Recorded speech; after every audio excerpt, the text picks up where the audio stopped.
What's going on, everybody, and welcome back to Comic Breakdown. If you guys are new to the channel, do me a favor and hit that sub button, hit that notification bell, make sure you're not missing any of the awesome content that we have coming out. Now, we're finally getting back at it, and we're jumping right into some Green Lantern issue number 7. Now, if you haven't been keeping up with the Infinite Frontier, go ahead, check out the link in my description as well at the top of this video. It will get you caught up on everything that is going on with the Infinite Frontier as well as the Green Lantern Corps. Now, what we have been seeing so far is a good amount of our Green Lanterns have been depowered.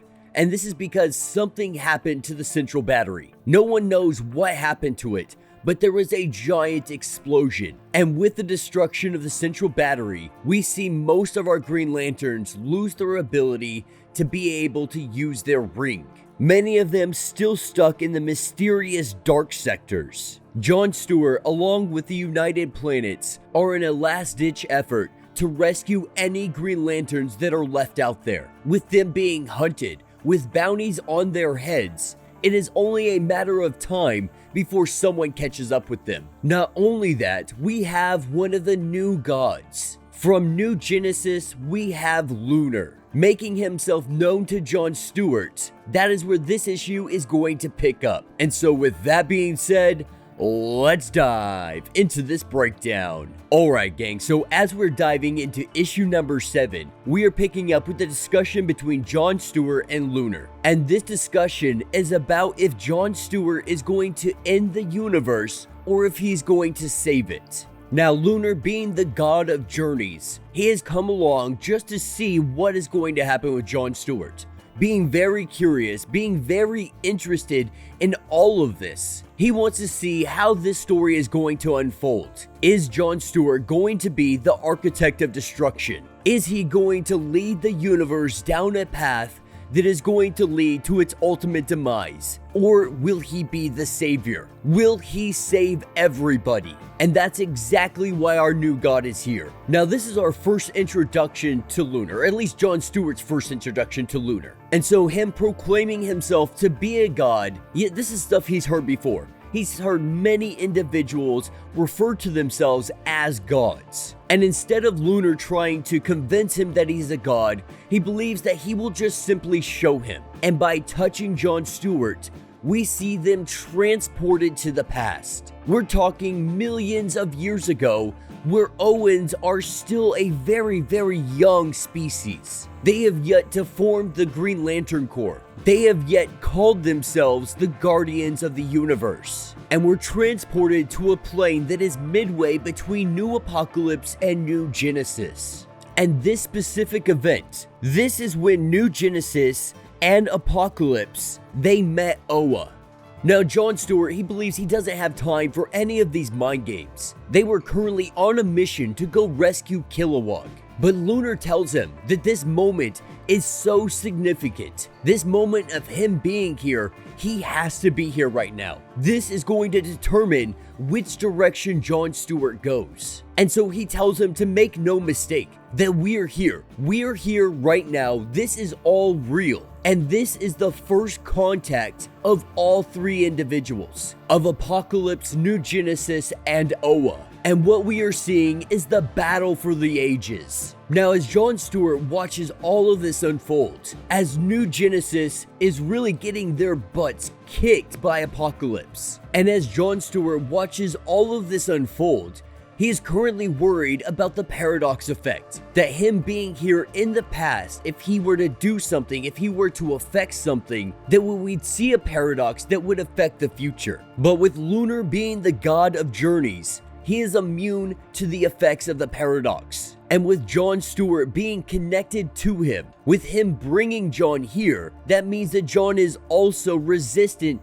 to any kind of paradox effect taking place. And Lunar tells him to look around, that history is entangled inside of memory. And with Sakari opening up all doorways in his mind, he has access to things he never even knew he had access to memories he didn't even know he had.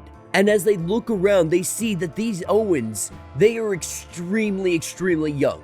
So much so that they are just learning of the existence of new gods. And in all of this chaos, we see Gontet of Oa, one of our guardians, and they have come to end this battle. After they did an analysis of everybody and the conflict, they decided that this is way too much chaos. And so what we are seeing is the Owens deem them a universal threat. With everything that they are doing, with everything that is transpiring, the Owens tell them that all of this needs to cease. And the Owens tell them that by your very nature, you are chaos. And with them being the protectors of the cosmos, they believe, at least currently in this time era, that chaos has to be erased. It has to be eradicated from all history. Now, this is when Isaiah tries to have a word with the Owens, tries to talk to them and have some kind of understanding by saying that they have simply been misjudged, that they are gods of the source, even those from Apocalypse, and so they can't simply be erased. But the Owens, being very analytical, they see them as beings of magic,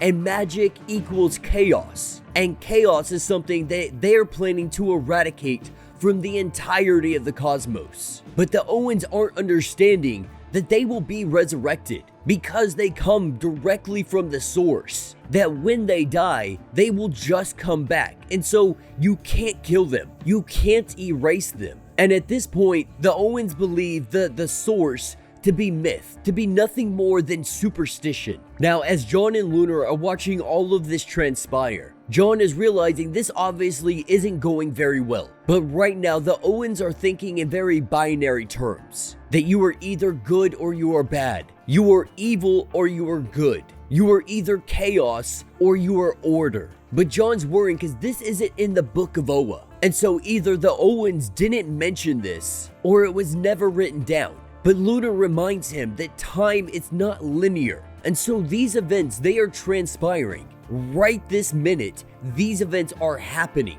And so as it stands, his future, it's still currently in flux. Anything could change. And obviously this is confusing because he just said that the paradox effect would not happen. And we read that he reiterates that. He says that it won't. As long as Jon Stewart is standing by his side, nothing will change. But time is liquid, and moments will simply flow where they will flow. Now, while all of this is happening, we see Desaad fit Euxis with not the Omega Force, but it's essentially the same thing. They refer to it as the Soul Cannon. And so while the Owens are discussing all of this with the new gods, Apocalypse is taking this opportunity to flank them and kill them, to try and kill all of them. And we see Ondu, he is cut in half by this Soul Cannon. This weapon, not being of the Omega Force, it still kills gods and mortals alike. And Luna reminds him that as long as you are standing by me, nothing can hear you, nothing can touch them, no one can even see them. And so they can stay right where they are. They can stay safe and let things unfold exactly how they will, or Jon Stewart can intervene. And Jon Stewart, going directly for Euxis, he starts ripping this weapon off of his back, tearing little bits and pieces off of it. And he yells to the Owens to get the Guardians and get them out of here, to get them to safety before it is too late. And this is where Euxis, he turns on Jon Stewart. Turning on him, he shoots the Soul Cannon directly into his chest. But with Jon Stewart getting hit, we do not see Jon Stewart die. What we see is Jon Stewart become empowered. And Jon Stewart, not knowing what is going on, not knowing what is happening, he starts glowing a bright green. And Lunar tells him that this is the next step in his journey. This is the next fork in the road, and it is time to move forward. And with them returning back to the ship, getting ready to rescue Kilowog, he turns to Lunar and asks, what is this? What is happening to me? And Lunar tells him that this is evolution, and your evolution has waited for far too long. And so now Jon Stewart, he has the power of the Green Lantern Corps again. And what we are seeing is the next step in evolution for the Green Lantern Corps. The possibility for the Green Lanterns to be able to operate without needing a central battery, without needing a ring, without needing to recharge it in any manner. This is the future of Green Lanterns. Now, picking up elsewhere, we are picking up with our Green Lantern Joe. They just got back from rescuing our little lantern Keli, Simon going down in a Green Lantern suit that is charged by the Green Lantern ring. Now, as these two are traveling through space, Simon is doing his best to try and figure out why he saw Jessica Cruz as a yellow lantern. Now, up to this point, she has been believed to be MIA, missing in action. But it appears that is not the case. Jessica Cruz is a yellow lantern, and she helped them escape. She helped them be able to get away. And as they make their way back onto their ship, they are immediately met with resistance, because as the United Planets see this, Keli is an enormous threat. She almost just started a war. No one understands how her gauntlet works. And so what they want to do is keep Keli in a coma, to keep her this way until they can figure out how to control her or how to control her weapon. Now, of course, Simon, he is immediately opposed to this. So much so that he is ready to duel it out right now with this chick. He is ready to take his pistol out and just blast her away, letting her know that nobody is going to touch Keli. No one is going to keep her in a coma, that you guys have no right over her whatsoever, that she is still a member of the Green Lantern Corps, and that Simon,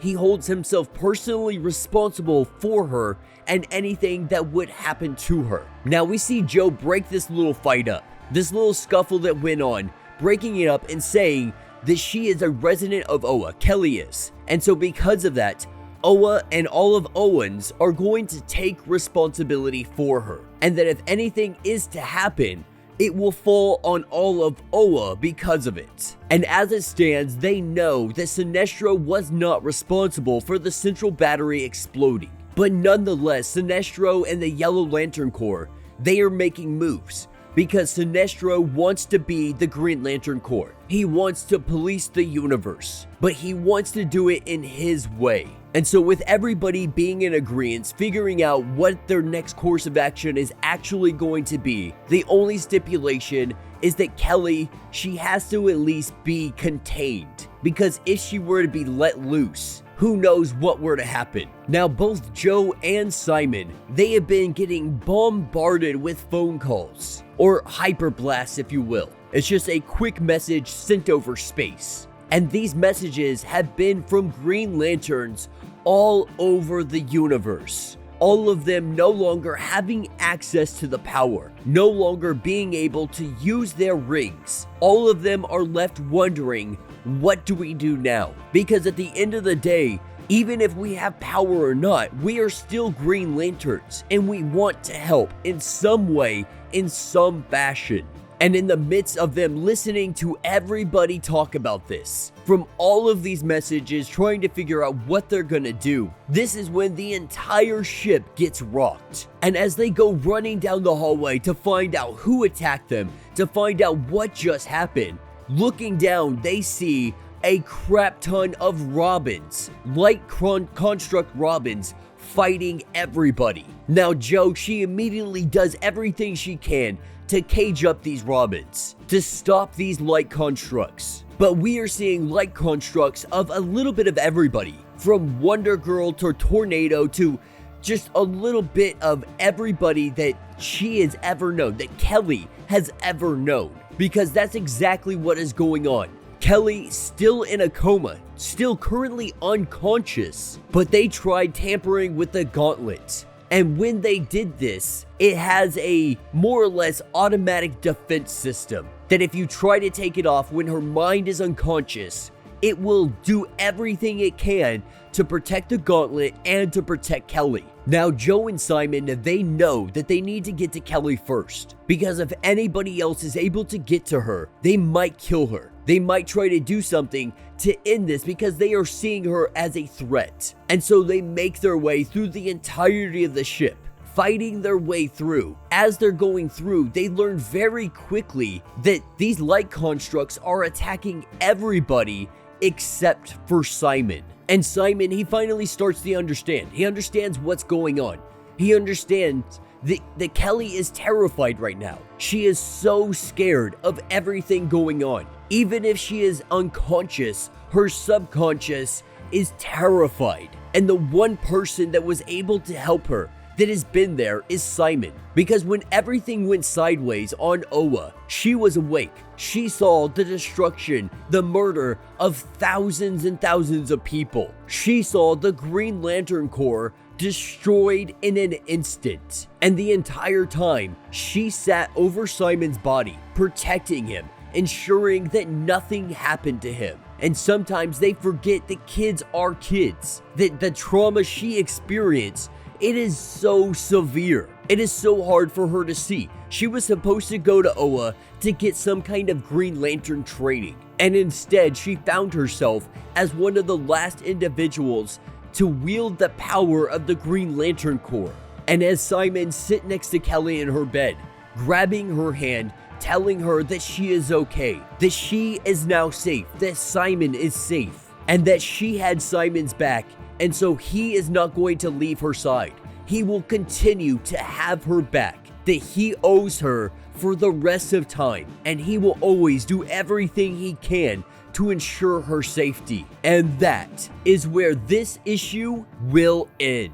So let me know what you guys think down in the comments. This was a pretty big issue. There was a lot going on here. We're seeing some of the events a future state may be altering here, with the Infinite Frontier still so uncertain on where things are gonna go, with Shazam possibly being able to fix the future, with Wonder Woman possibly being able to prevent the future state from happening. We are seeing simple things like this, with John Stewart being able to get his power again, with him evolving into the next step of evolution, with the Green Lantern Corps taking its next step. We are seeing the future of the Green Lantern Corps, and it's not playing out how Future State would tell us. And I know a lot of people, they've been upset for a while that we have seen the Green Lantern Corps depowered, but now it's back. John Stewart is a fully powered Green Lantern again. And so we're gonna have to see how this evolution has changed him, changed his power,